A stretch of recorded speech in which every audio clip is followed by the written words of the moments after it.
Todo o andar executivo estava decorado com balões azuis e prateados, as cores da nossa empresa, certo?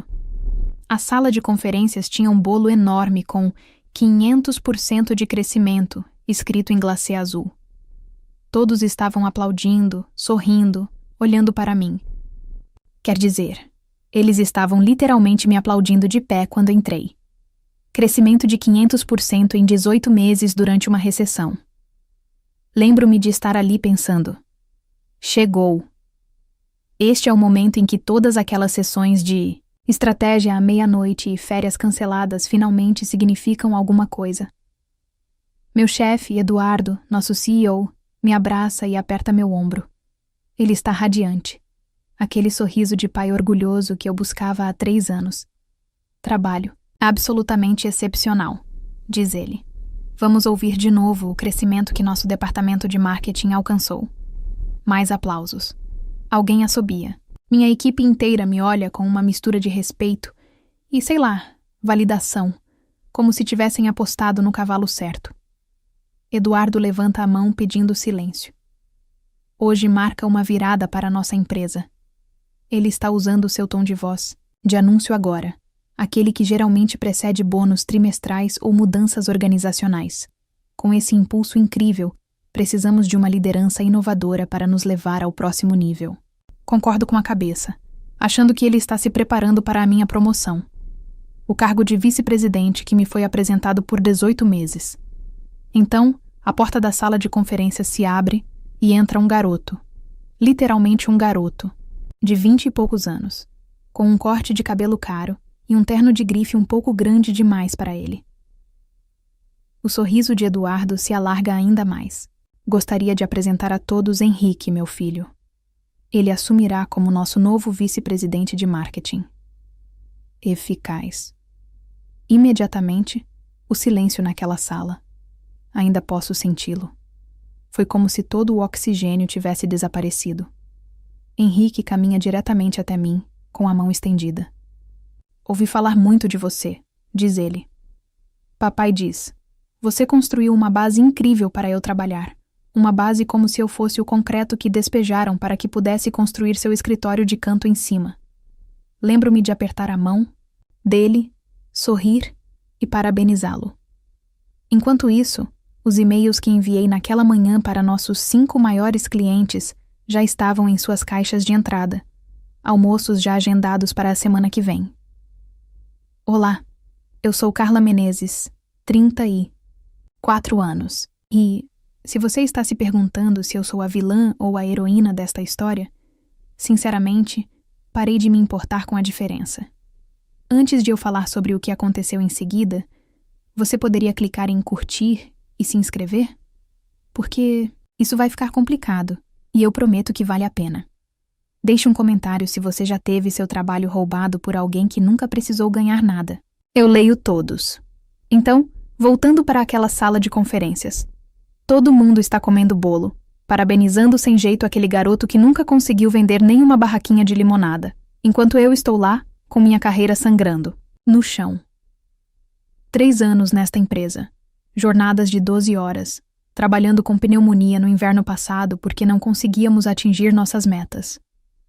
Quando as pessoas começaram a ir embora, Eduardo me chamou de lado. Carla, preciso que você ajude Henrique na transição. Mostre a ele como funciona. Apresente-o aos clientes, sabe? Concordo com a cabeça. Mas por dentro estou pensando no fato de que acabei de ser rebaixada sem realmente mudar de cargo. Eu ficaria com o cargo de vice-presidente, enquanto o Júnior levava todo o crédito. Claro, eu digo. Feliz em ajudar Henrique a ter sucesso. Eduardo aperta meu ombro novamente. Você sabe trabalhar em equipe, Carla. É isso que eu sempre apreciei em você. Trabalhar em equipe. O eufemismo corporativo para uma mulher que não reclama quando a prejudicamos. Volto para o meu escritório, fecho a porta e simplesmente fico ali sentada, sem chorar, sem gritar, apenas estranhamente calma, porque algo dentro de mim finalmente se rompeu. Sabe aquela sensação de decepção tão completa que se apodera de mim e se transforma em clareza? Era onde eu estava. Uma clareza cristalina. Meu celular vibra. É uma mensagem da minha amiga Priscila, da contabilidade. O que aconteceu? Me liga o mais rápido possível. Eu não ligo para ela. Em vez disso, abro meu laptop e pego o dossiê que venho compilando há 6 meses. Veja bem, eu não era idiota. Eu já tinha visto o que estava por vir quando Eduardo começou a levar Henrique para as reuniões trimestrais, quando ele interrompia minhas apresentações com novas perspectivas do filho dele, que nunca tinha trabalhado um dia sequer neste setor. O dossiê tinha tudo: relacionamentos com clientes, estratégias de campanha, mas o mais importante, a empresa contava a verdade sobre o nosso maior cliente, as indústrias Bastos. Eles representavam 40% da nossa receita, e o Eduardo vinha falsificando métricas de desempenho para mantê-los a bordo. Descobri isso por acidente 3 meses antes, e em vez de relatar, documentei tudo. Apólice de seguro, eu disse a mim mesma. Henrique bate na porta do meu escritório às 16h30 daquela tarde. Ei, tem 1 minuto? Papai achou que deveríamos começar a transição hoje. Ele se senta na minha frente, uma perna cruzada sobre a outra, examinando as unhas feitas. Então, o que eu deveria saber primeiro? Eu sorrio, profissional e calorosa. Bem, vamos começar com a nossa lista de clientes. Por que não os analisamos um por um? Durante a próxima hora, dou a ele exatamente o que ele espera. Visões gerais, superficiais, nada que ele não pudesse obter lendo nossos relatórios trimestrais. Ele faz algumas anotações, na maioria concorda com a cabeça e verifica o celular pelo menos 12 vezes. Ótimo. Isso é super útil. Ele finalmente diz, levantando-se. Papai vai me levar para jantar com o time dos Bastos na semana que vem. Talvez você possa me preparar antes disso. Na verdade, eu digo, já marquei um almoço com Maurício Bastos amanhã. Reunião de rotina. Por que você não se junta? A nós? Henrique parece brevemente em pânico. Amanhã tenho um jogo de golfe com meus colegas de fraternidade. Termino por ele. Sem problemas. Vou remarcar para a semana que vem para você poder participar. O alívio toma conta do seu rosto. Seria ótimo. Obrigada. Depois que ele sai, mando uma mensagem para Maurício Bastos. Ansiosa para o nosso almoço de amanhã. Tenho algumas informações importantes para discutir. Naquela noite não dormi. Sentei-me na minha varanda, 15 andares acima, observando as luzes da cidade e pensando sobre lealdade, sobre valor, sobre o que acontece quando você investe tudo em uma empresa que te vê como descartável. Minha irmã liga por volta da 00:30. Mamãe disse que você estava estranha no telefone. Está tudo bem? Conto a ela sobre a promoção, sobre o Henrique, sobre estar ali comendo bolo, que celebrava a minha conquista e, ao mesmo tempo, marcava minha irrelevância. Desista, ela diz imediatamente. Com seu histórico, você poderia entrar em qualquer empresa de marketing da cidade. Não é tão simples assim, digo a ela. Por quê? Por que não mesmo? Seria orgulho? Os 3 anos em que investi, o negócio inacabado. Ainda não terminei, é tudo o que digo. Na manhã seguinte, visto-me com cuidado. Terno azul escuro, poucas joias, cabelo preso, profissional, esquecível, o tipo de mulher que é preterida em promoções.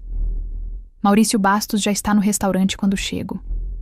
50 e poucos anos, rico e experiente, o tipo de homem que se refere às mulheres de negócios como garotas, sem ironia. A empresa dele está conosco há 1 década. Carla, diz ele, levantando-se para me cumprimentar. É sempre um prazer. Eduardo me disse que você tem feito um trabalho excepcional. Eu sorrio. Era exatamente isso que eu queria. Discutir. Pelos próximos 20 minutos, eu explico a ele as métricas de desempenho reais da empresa, em comparação com o que vínhamos reportando. Mostro a ele documentação e rastros de e-mail. As discrepâncias são significativas o suficiente para que, se Bastos estivesse tomando decisões com base em nossos dados falsificados, isso pudesse constituir fraude. O rosto de Maurício fica cada vez mais vermelho. Você está me dizendo que o Eduardo está mentindo para mim há 3 anos? Não 3 anos. Eu o corrijo. A falsificação começou há 1 ano e 6 meses, quando assumi o departamento e comecei a implementar mudanças que realmente gerariam crescimento real. Por que você está me mostrando isso? Ele pergunta. Você sabe que isso pode rescindir nosso contrato? Tomo um gole d'água, calmo, comedido. Estou abrindo meu próprio escritório, menor, mais focado, com total transparência. Gostaria que Bastos fosse meu primeiro cliente. Ele me encara. Você está me chantageando. Estou lhe oferecendo uma escolha. Ficar com uma empresa que vem te enganando ou migrar para uma que se baseie na honestidade.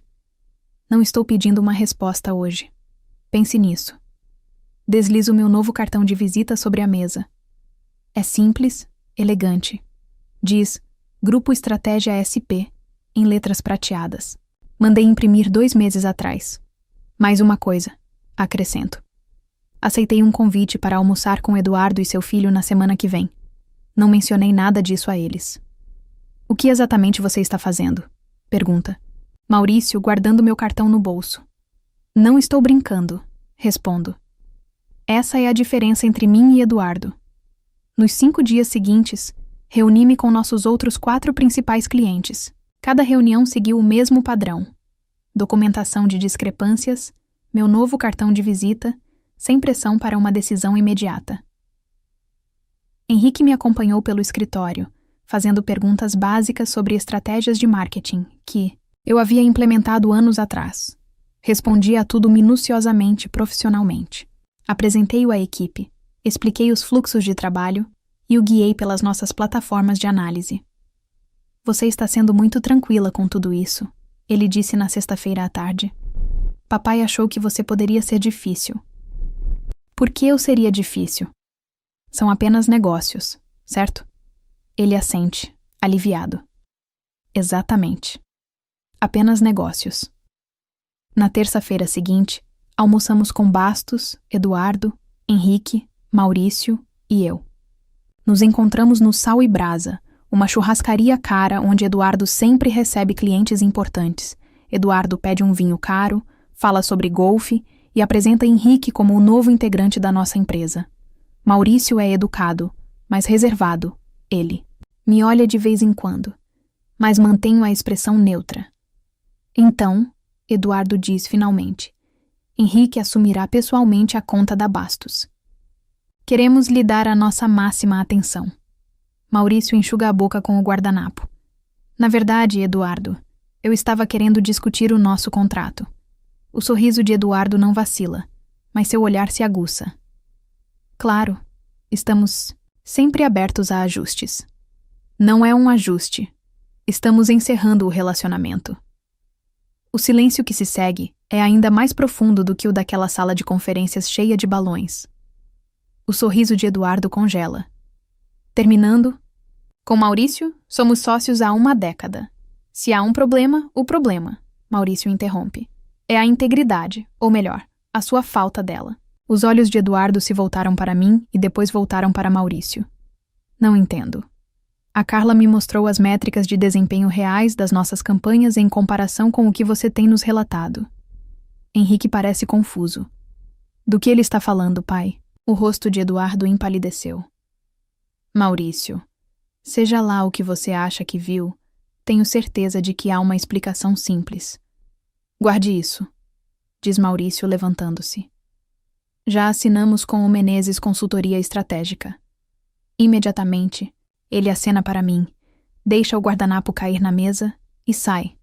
O olhar que Eduardo me lança. Se o ódio queimasse, eu seria cinzas no chão daquele restaurante. O que você fez? Ele sussurra. Tomo um gole do vinho caro que ele pediu. Nada que você não faria. São só negócios, certo? Eu queria poder dizer que foi o fim. Aquele cliente foi suficiente para provar meu ponto. Mas a vingança é como aquelas refeições sofisticadas, com vários pratos. Depois de experimentar um, você quer provar o menu completo. Antes que Eduardo pudesse processar o que aconteceu com Bastos, os outros 4 clientes ligaram, todos demitindo, todos assinando com a Menezes Consultoria Estratégica. Então, É aqui que preciso que você decida se vai me acompanhar. Até o fim desta história, porque ela fica mais sombria. Se você ainda estiver aqui, clique em curtir e inscreva-se. Deixe um comentário dizendo se acha que fui longe demais ou não o suficiente. Depois daquele almoço em que Bastos demitiu publicamente a empresa de Eduardo, os funcionários do restaurante praticamente tiveram que tirá-lo do teto. Seu rosto passou por uma fascinante transformação de cor, de branco para vermelho, e depois para um tom perturbador de roxo que eu nunca tinha visto em um ser humano antes. Sua vadia ingrata, sibilou ele do outro lado da mesa. Depois de tudo que fiz por você, Henrique apenas ficou ali, com a boca ligeiramente aberta, olhando para nós dois como se estivesse assistindo a uma partida de tênis para a qual nunca comprou ingresso. Coloquei meu guardanapo na mesa e me levantei. Obrigada pela oportunidade. Eduardo, disse para ele e para Henrique. Virei-me para ele com meu sorriso mais profissional. Boa sorte com seu novo cargo. Tenho certeza de que você vai se adaptar a ele. Ao sair, ouvi Eduardo já ao telefone, com a voz tensa de pânico, provavelmente ligando para seus advogados. Mas aqui está o lado bom da documentação. Eu tinha cópias de tudo. De todos os relatórios falsificados, de todos os e-mails em que Eduardo me instruía a ajustar os números, de todos os recibos. Quando cheguei ao meu carro, meu telefone estava tocando. Primeiro, Priscila, da contabilidade. O que você fez? Depois, os membros da minha equipe, um após o outro. Depois, o diretor de operações. Desliguei o telefone e fui direto para o meu novo escritório, uma suíte modesta que eu havia alugado 2 semanas antes. Na manhã seguinte, as ações da empresa haviam caído 12%. Perder 5 clientes, importantes, que representam mais de 70% da sua receita, causa isso. Eduardo me ligou 17 vezes. Deixei todas as ligações caírem na caixa postal. Na 18ª ligação, atendi. Você tem exatamente 30 segundos, disse. Diga o seu preço. Ele rosnou. O que você quiser. Volte, traga os clientes e eu te nomeio vice-presidente executiva. Eu ri de verdade. Essa é a sua oferta? Um cargo melhor em uma empresa que está em queda livre? O que você quer, Carla? Dinheiro? Aceite. Uma cadeira no conselho? É sua. Eu queria reconhecimento pelo meu trabalho. Disse a ele que queria o que eu ganhasse. Mas você não suportava a ideia de uma mulher construir algo valioso na sua empresa, não é mesmo? Então, você entregou isso ao seu filho, que não conseguia diferenciar uma estratégia de marketing de uma lista de compras. Não se trata do Henrique. Trata-se exatamente do Henrique, do seu ego e do fato de você achar que a lealdade só flui para cima. Vou processá-la por roubo de cliente, ameaçou ele, por espionagem corporativa. Vá em frente, disse eu calmamente. E vou apresentar todas as minhas provas de fraude à SEC. Vamos ver quem se sai pior. Depois de um longo silêncio, ele perguntou. É isso que é? Chantagem? Não, Eduardo. São consequências. Desliguei e bloqueei o número dele. No mês seguinte, minha nova empresa cresceu mais rápido do que eu esperava. Não apenas com os 5 clientes que conquistei, mas com mais 3 que souberam do ocorrido por meio de canais do setor. Acontece que Eduardo vinha fazendo o mesmo jogo com vários clientes. Meus antigos colegas de equipe começaram a entrar em contato um por um. Primeiro a Mara, minha brilhante gerente de análise, depois Kai, nosso diretor criativo. Em 6 semanas, contratei 7 pessoas do meu antigo departamento. Elas trouxeram consigo sua expertise, seus relacionamentos com clientes e, o mais importante, sua lealdade. As mensagens de Eduardo chegaram por outros canais. Agora conexões mútuas, eventos do setor, sempre o mesmo tema. Ele estava disposto a se acomodar, a fazer as pazes. Ignorei todos eles. Então, uma noite, depois que todos já tinham saído do escritório, bateram à minha porta. Era Henrique. Ele parecia diferente, mais magro, o terno caro agora sob medida, mas de alguma forma menos brilhante. A arrogância substituída por algo que se aproximava da humildade. Podemos conversar? Perguntou ele. Apontei para a cadeira, em frente à minha mesa. 5 minutos, ele se sentou, esfregando as palmas das mãos nos joelhos. A empresa vai entrar com o pedido de concordata na semana que vem. Assenti. Isso não era novidade para mim. Eu ainda tinha amigos no departamento financeiro deles. Papai está sendo investigado pela SEC, continuou ele, e outros 3 clientes entraram com ações judiciais. Parece um problema do Eduardo, eu disse. Henrique ergueu os olhos, encontrando-me diretamente, talvez pela primeira vez. Eu não sabia dos relatórios falsificados, juro. Teria importância se você soubesse? Ele pensou um pouco e balançou a cabeça lentamente. Provavelmente não. Não naquela época. Pelo menos ele foi honesto. Não estou aqui para pedir sua ajuda, disse ele. Ou perdão. Só queria que você soubesse que eu vejo agora o que ele fez com você, do que eu participei. Eu o observei por um momento. Por que você está aqui, Henrique? Ele enfiou a mão no bolso da jaqueta e tirou um pendrive.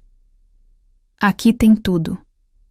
As contas offshore do papai, as empresas de fachada, as listas de clientes que ele vem escondendo do conselho.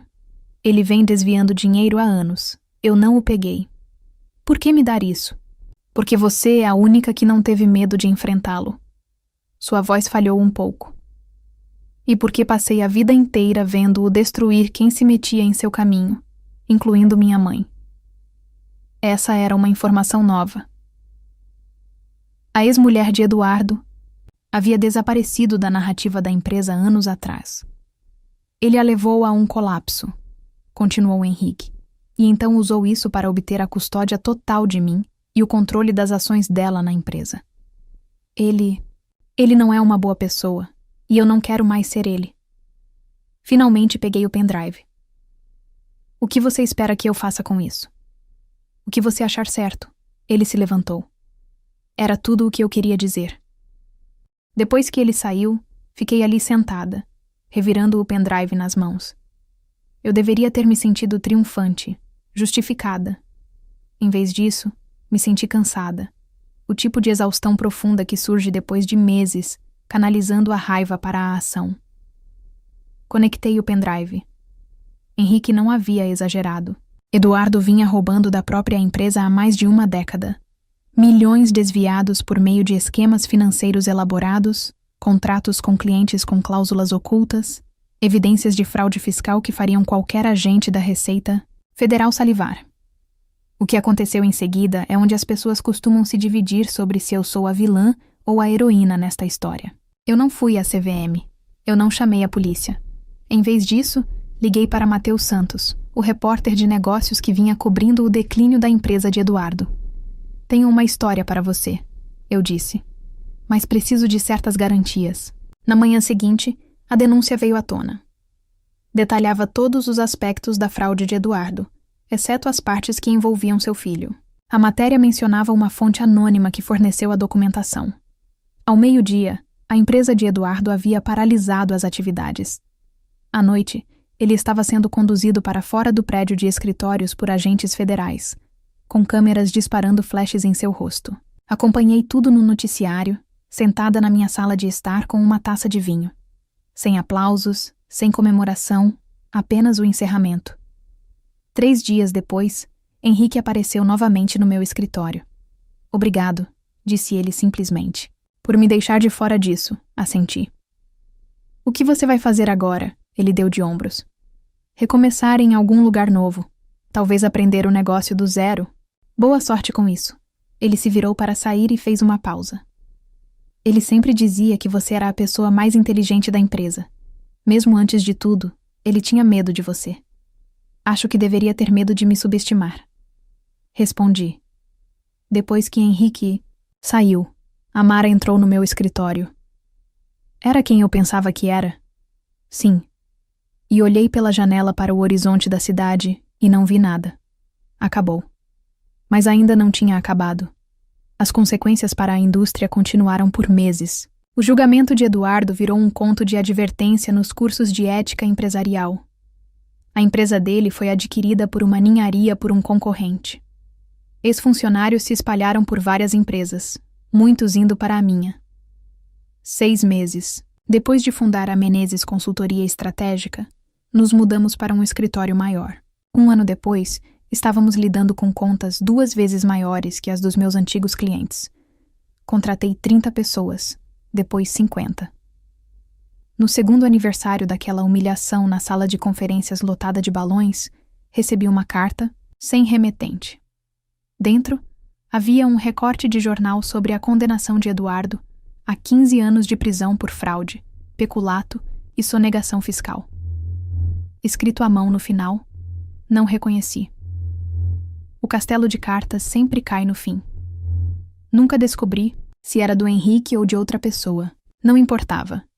No mês passado, a Menezes Consultoria Estratégica foi adquirida por um dos maiores conglomerados de marketing do país.